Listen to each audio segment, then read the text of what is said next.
This Friday marks 1 year since Russian President Vladimir Putin launched his invasion of Ukraine.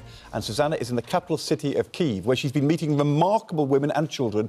Our correspondent, Richard Gaisford in particular, who of course is out in the east and has covered the conflict, has done such an amazing job, and we've seen his reports on our screens. We've come back here to see Larisa Savenko, who stayed in her home throughout. As tanks rolled down the street outside, Russian soldiers moved in and were eventually defeated in a brutal battle that raged around her. And Susanna has travelled to the capital city of Kyiv to meet women and children living through this catastrophic war. She has no family.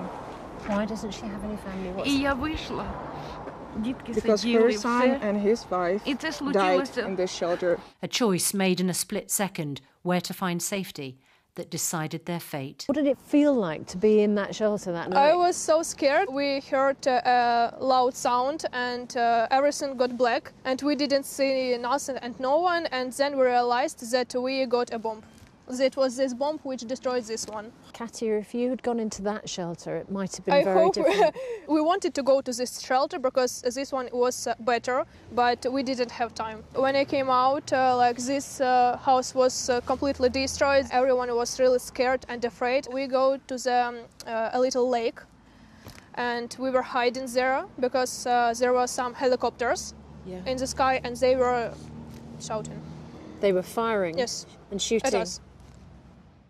What's significant during this war is the role of women, that we have the luxury of doing what we think is right. We can go and fight at the front, we can work on the humanitarian front, on the political, informational front, so we can ask ourselves where we would be the most useful. The First Lady sat down with me at the Presidential Palace to reflect on its crucial significance for her country.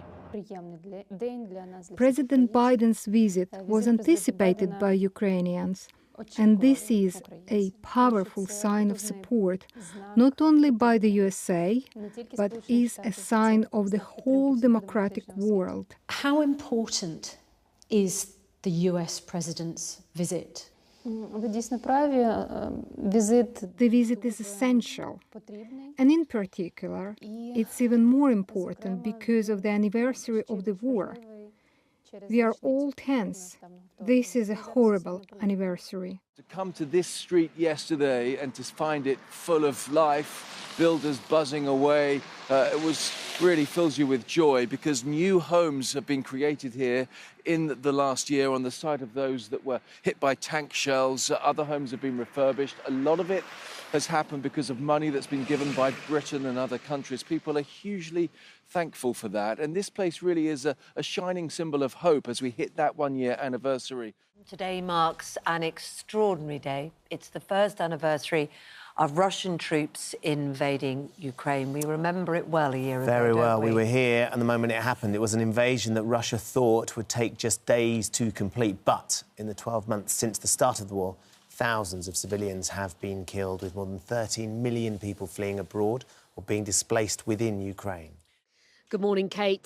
This will be somewhat of a rallying cry from Rishi Sunak to the G7, urging them to help give Ukraine that decisive advantage over Russia by providing that military support. He's also expected to reiterate his offer of the UK supporting those countries able to provide jets to Ukraine. You can see in the distance that's the Ukrainians. They want to cover their identities for obvious reasons, to protect not just their identity, but the families who are back in the country. I should probably pause now as we pause for the last post.